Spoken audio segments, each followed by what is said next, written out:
अस्सलाम वालेकुम। प्रोग्राम तजिया के साथ मैं हूं उमर दराज गोंदल। एक हैरानकुन खबर आई कि अडियाला जेल से तहरीक इंसाफ के बानी अरकान में शामिल अकबर एस बाबर से रब्ता किया गया है।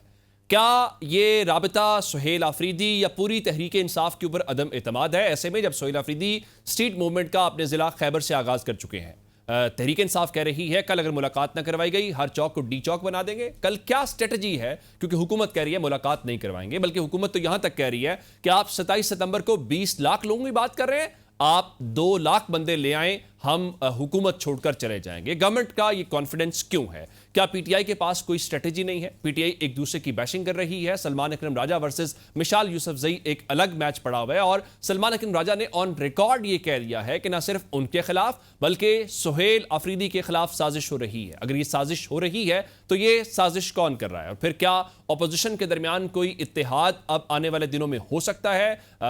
खुद पीटीआई कह रही है कि उनसे पीपल्स पार्टी ने राब्ता किया है। क्या पीपल्स पार्टी इस सिस्टम के अंदर अपनी स्पेस कम होती महसूस कर रही है, जिसके बाद वो पीटीआई की तरफ हाथ बढ़ा रही है?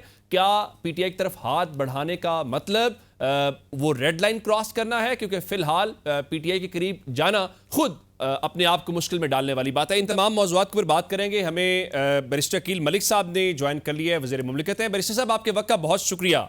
मैं सबसे पहले आपसे ये जानना चाहता हूं, जब जून जुलाई का महीना होता है तो अमूमी तौर पे हम देख रहे होते हैं कि सरकारी मुलाजमीन को बहुत फिक्र होती है तनख्वाह के हवाले से।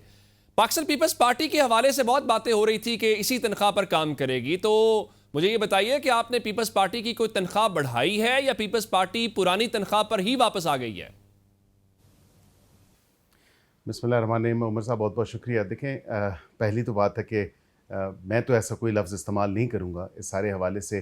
पीपल्स पार्टी हमारी बड़ी इत्तेहादी जमात है और उनके साथ गाए बगाए हमारे इश्यूज़ भी रहते हैं। ये भी कोई नई बात नहीं है और मैंने तो बल्कि इस चीज़ का भी ज़िक्र किया कि डार साहब की सरबराही में जब तहफ़्फ़ुज़ात होते हैं पीपल्स पार्टी को, तो उनकी सरबराही में प्राइम मिनिस्टर साहब ने एक कमेटी बनाई हुई है और गाए बगाए वो जाके मुलाकात भी करती है, उनकी रिजर्वेशंस को दूर करती आई है।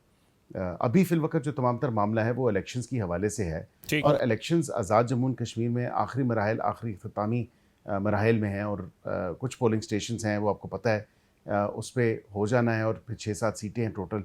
तो वो तमाम तर मामला by the end of this month जो है, इस महीने के आखिर में खुश उसलूबी से और एक इलेक्शन का जो प्रोसेस है वो कंक्लूड हो जाएगा। उसके बाद जो है पीपल्स पार्टी, क्योंकि मैं कहता आया हूँ, हमारी इत्तेहादी जमात होने के नाते, बड़ी इत्तेहादी जमात होने के नाते जमहूरियत की खातिर इस बंधन में हैं, जमहूरियत की खातिर इस बंधन में रहेंगे और जमहूरियत की खातिर ही वो इस इत्तेहाद का हिस्सा रहेंगे। लेकिन बाकी ये जजेस की उनकी अपनी तैनाती पार्टी वाला के अंदर इंटरनली क्या चीज़ पाई जाती है वो जी, ये जजेस की तैनाती वाला जो मामला था, जो सॉर्ट आउट हो गया, समरी भी साइन हो गई, जजेस ने ओथ भी ली, ये बड़ा संगीन इल्ज़ाम था करप्शन को लेकर। नैयद बुखारी साहब ने जो है वो ऑन रिकॉर्ड कहा कि ऐसे लोग आए हैं, फिर उनकी समरी के ऊपर सदर ने दस्तखत भी कर दिए। तो क्या वाकई ही कोई समझौता हुआ है या कोई मिसअंडरस्टैंडिंग थी जिसकी बुनियाद के ऊपर जो सदर साहब हैं उन्होंने दोबारा रुजू कर लिया और समरी के ऊपर दस्तखत कर दिए? एक्चुअल इशू था क्या? देखिए, मेरे ख़्याल से सदर साहब को शायद मिसगाइड किया होगा उनकी टीम ने, या फुली ब्रीफ नहीं किया होगा हक़ाइक़ के हवाले से। ये मामला सब्जेक्टिव भी था, अब तमाम तर मामला खुश उसलूबी से जो है निपटा दिया गया और उसमें वाज़ेह तौर पे अगर आपको बताऊं, जो एलिगेशंस लगाई जिनका आप जिक्र कर रहे हैं, 30 नाम जो थे वो पीपल्स पार्टी की तरफ से आए थे और बस ये थे जुडिशल कमीशन ऑफ पाकिस्तान के मेंबर होने के नाते वो बिल्कुल नाम दे सकते हैं। लेकिन इस दफ़ा इंतहाई खूबसूरती ये थी सारे अमल की और शफाफियत की हवाले से अगर चीज़ें देखी जाएँ तो एक छाननी लगा दी गई। जुडिशल कमीशन ऑफ पाकिस्तान के अपने रूल्स बने, रूल्स के बाद उन्होंने एक कमेटी तश्कील दी जिसमें कोई पार्लियामेंटेरियन, कोई सिविल सोसाइटी का बंदा नहीं था, सिर्फ जज साहिबान थे सुप्रीम कोर्ट से और फेडरल कॉन्स्टिट्यूशनल कोर्ट से, और उन्होंने उन नामों को कंसिडर किया, उन लोगों को शॉर्टलिस्ट किया जो उन लिस्टों में थे, उनको इंटरव्यू किया, उनके एंटीसीडेंट्स को चेक किया, उनकी प्रैक्टिस को चेक किया, उनकी जो एक ओवरऑल जो उनकी रेपुटेशन है उसको चेक किया गया। ये तमाम चीज़ों को देखते हुए इंटरव्यू करने के बाद उन्होंने आगे रिकमेंड किया और फिर जेसीपी के 13+1 13 जो लोग हैं, और +1 मैंने इसलिए कहा क्योंकि जो मुतलका हाई कोर्ट है उसका चीफ जस्टिस भी उसमें होता है एक इजाफी मेंबर के तौर पे, और ज़्यादा तादाद जजेस की थी जिन्होंने बाय मेजॉरिटी वोट किया और फिर डिसाइड किया कि कौन शख्स इस चीज़ का अहल है कि उसको हाई कोर्ट के जज या तो कंफर्म होना चाहिए या उसकी एलिवेशन होनी चाहिए। तो ये तमाम तर मामला जो है वो जेसीपी ने ही रिकमेंडेशंस दी थी, तो हुकूमत के इसमें कोई अमल दखल नहीं था। तो मेरे ख्याल से उनको गलत शायद ये इत्तलात थी कि फ़लाँ शख्स की रेपुटेशन ऐसी है या ऐसी नहीं है, क्योंकि जज साहिबान ने पहले छाननी लगा के उनको फ़िल्टर आउट करके उस पूरे प्रोसेस में जेसीपी के प्रोसेस से पहले भी उस फ़िल्टर से गुजारा। बिल्कुल ठीक। अच्छा, मुझे ये बताइएगा कि तहरीक इंसाफ ने कहा हुआ है कि जी कल जुमेरात के दिन अगर मुलाकात नहीं होती अडियाला में हमारी, तो हम हर चौक को डी चौक बना देंगे। अब राना सनाउल्लाह साहब ने कहा कि देखिए मुलाकात तो नहीं हो रही, आपने अपने बंदों का जो बंदोबस्त करना है आप कर लें। हुकूमत इब्तदाई तौर पे ये कहती है कि देखिए हमारा मुलाकातें रोकने में या मुलाकातें करवाने में कोई इख्तियार नहीं है, ये जेल सुपरडेंट का इख्तियार है, उनका इस्तेकाक है। अब कोर्ट का ऑर्डर मौजूद है कि मुलाकात करवाएं, मुलाकात नहीं हो रही। अब जब हुकूमत के वज़रा ये कहेंगे कि मुलाकात नहीं हो रही, तो इसका मतलब तो फिर यही है ना कि आप मुलाकात नहीं करवा रहे, बावजूद इसके कि जब उधर से ये कहा भी जाए कि हम एहतजाज करेंगे। नहीं, देखें, इसको एक ओवरऑल चीज़ को देखने की ज़रूरत है उमर साहब, और उसमें वाज़ेह तौर पे अगर आपको कहूँ तो पीटीआई ने या उनके पार्टी के लोगों ने पिटिशंस की हैं, 3-4 पिटिशंस हुई हैं। एक पे तो फ़ैसला भी महफूज हो चुका है, लेकिन उस ऑर्डर की अनाउंसमेंट मेरे इल्म में तो नहीं कि अभी अनाउंस कर दी है या नहीं किया ओपन कोर्ट नहीं, वो में। कैद तन्हाई वाला केस अलग है, लेकिन एक तो 3 मेंबर बेंच का केस अलग है जो फैसला हुआ है। देखिए, जो 3 मेंबर बेंच के केस की बात कर रहे हैं, उसी 3 मेंबर बेंच में एक अंडरटेकिंग भी आई, और अंडरटेकिंग सलमान अकरम राय साहब ने दी बतौर सेक्रेटरी जनरल। और वहाँ पे ऑन रोस्टर जो है, रोस्ट्रम जो है, उन्होंने ये बात की। उन्होंने कहा जी हम किसी भी किस्म की मीडिया के साथ एंगेजमेंट अडियाला के अहाते के बाहर नहीं करेंगे। शाम को देखें, ये सारे मीडिया चैनल्स और इस तरह के प्लेटफॉर्म्स मौजूद हैं जहाँ पे आके अपनी बात वो बिल्कुल बता सकते हैं, और मीटिंग के हवाले से भी कर सकते हैं। अडियाला के बाहर ही क्यों, जब आपने अंडरटेकिंग दी, आपने कहा कि ये गारंटी है कि हम एंगेज नहीं करेंगे, लेकिन आपने देखा कि सारी बहनों से लेके सारी पार्टी के लीडर्स और जितने भी लोग थे उनसे लेके वो सारे अडियाला के बाहर एंगेज करते हैं। फिर वहाँ पे एक लॉ एंड ऑर्डर की सिचुएशन बनाई जाती है। तो इस हवाले से तो पहले तो अंडरटेकिंग देनी चाहिए, जो मैं मुफ्त मशवरा देता आया हूँ उनको, और अभी भी वही मुफ्त मशवरा दूंगा। एक तो रजिस्ट्रार इस्लामाबाद हाई कोर्ट अब को, तो वो कह रहे हैं, अब तो पीटीआई सोहेल अफरीद साहब ने खुद कहा है कि हम गारंटी देते हैं कि कोई पॉलिटिकल बात नहीं करेगा, और अगर आप पॉलिटिकल का खतरा है तो सिर्फ डॉक्टर को भिजवा दें, सेहत के मामलात को लेकर तशवीश दूर हो जाए। देखिए, देर आए दुरुस्त आए, यही मशवरा, मुफ्त मशवरा और मुफीद मशवरा मैंने दिया, अभी भी उस पर अमल दरामद नहीं हो रहा, सिर्फ लफाजी है। अगर ये वाक़तन संजीदा है सारे मामले पे, तो रजिस्ट्रार हाई कोर्ट को क्यों नहीं जो है एक अंडरटेकिंग जमा करा दी जाती कि हमने आपके ऑर्डर की, आपकी अदालत के इस ऑर्डर की वायलेशन की, और एक ने मुतअद्दिद बार की है, अब हम नहीं करेंगे, अब हमारी मुलाकात को इंश्योर किया जाए, और हम इंश्योर करते हैं कि इसके जो भी कॉन्सिक्वेंसेज होंगे वो हम बेयर करेंगे। और अच्छा, इसी तरह एक लम्हे के लिए, अगर चूंकि आप और मैं अडियाला दोनों, के हम दोनों सुपरिटेंडेंट को कानून के देख तालिब लें, इल्म हैं, हम दोनों कानून के तालिब इल्म हैं, एक लम्हे के लिए छोड़ देते हैं अडियाला को, किसी पॉलिटिकल पार्टी को या किसी अंडरटेकिंग को। एक सियासी कैदी हो या गैर सियासी कैदी हो, एक कैदी जो कस्टडी के अंदर हो, जेल के अंदर हो, उसके क्या हुकूक हैं, उसकी मुलाकात के मुतालिक कानून क्या कहता है?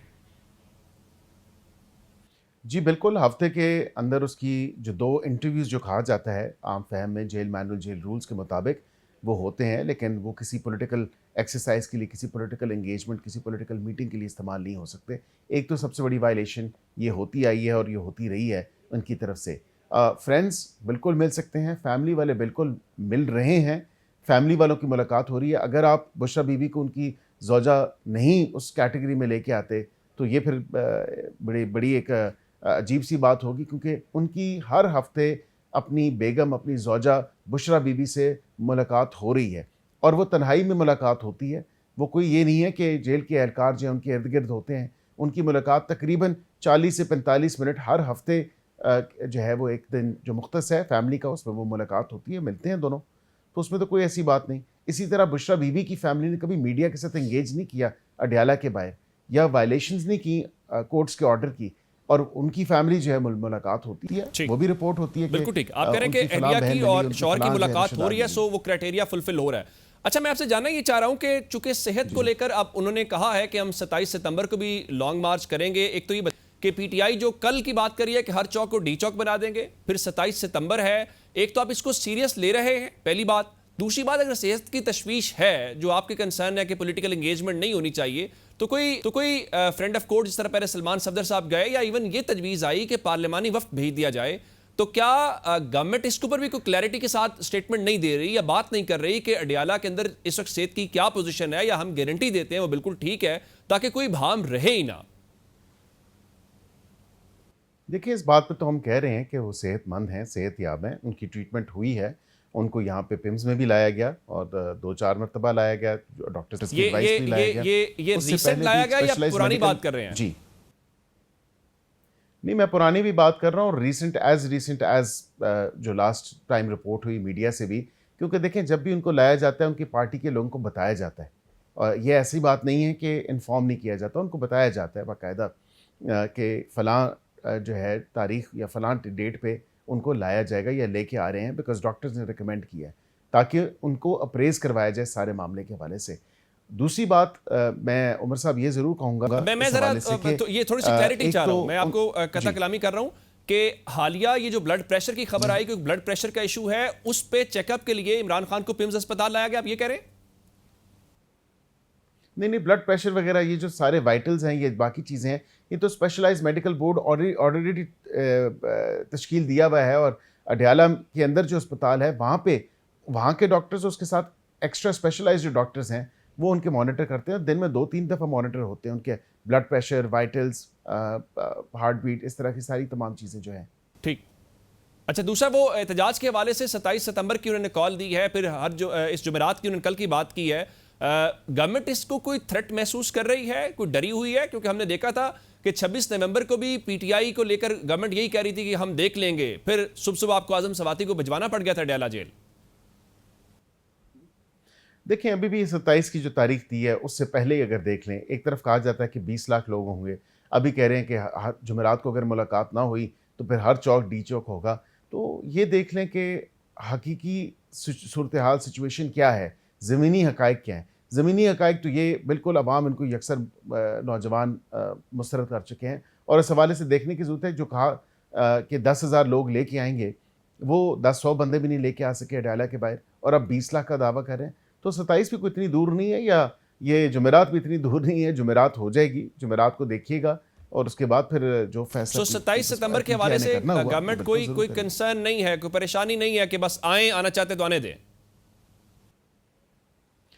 नहीं, देखें, बिल्कुल गवर्नमेंट का कोई कंसर्न नहीं है इस हवाले से, बिकॉज हमें पता है कि इनकी पार्टी के अंदर जो एक रिफ्ट है, पार्टी के अंदर जो ग्रुपिंग है, जो एक पेज पे ये मौजूद नहीं है, पार्टी के अंदर जो लोग हैं, अलीमा साहिबा ने कहा कि 27 को क्यों दी, इतनी लेट दे दी आपने तारीख, और पार्टी के अंदर जो ग्रुपिंग है, अब यही देख लें कि सेनेटर साहिबा और सेक्रेटरी जनरल के बीच में क्या चल रहा है मामला, एमएनए और बाकी सेक्रेटरी जनरल के बीच में क्या चल रहा है, तो ये बिल्कुल भी इनकी दाल गलने नहीं वाली, और जिस तरह ये बयान कर रहे हैं, ये सिर्फ़ और सिर्फ एक कोशिश है कि किसी तरह आवाम हमारे साथ चले, लेकिन आवाम इनको बिल्कुल यकसर सूरत हाल ये है कि मुस्तरद भी कर चुकी है, और ज़मीनी हक़ाइक़ ये हैं वेरी कि आवाम जो है नौजवान पीटीआई को मुस्तरद कर चुकी है। बैरिस्टर अकील मलिक साहब हमारे साथ मौजूद थे। बैरिस्टर साहब, आपके वक्त का बहुत शुक्रिया, बड़ी डिटेल के साथ गवर्नमेंट का मौक़िफ़ है वो आवाम के सामने, हमारे देखने वालों के सामने रखा है। नाज़रीन, प्रोग्राम में वक्त हो गया ब्रेक का, ब्रेक के बाद यही सवालात पीटीआई के सामने रखेंगे कि गवर्नमेंट कोई ज़्यादा बॉदर नहीं कर रही, कोई कंसर्न दिखाई नहीं दे रही, अगर ऐसा ही होता है तो क्या स्ट्रेटजी होगी। एक ब्रेक के बाद।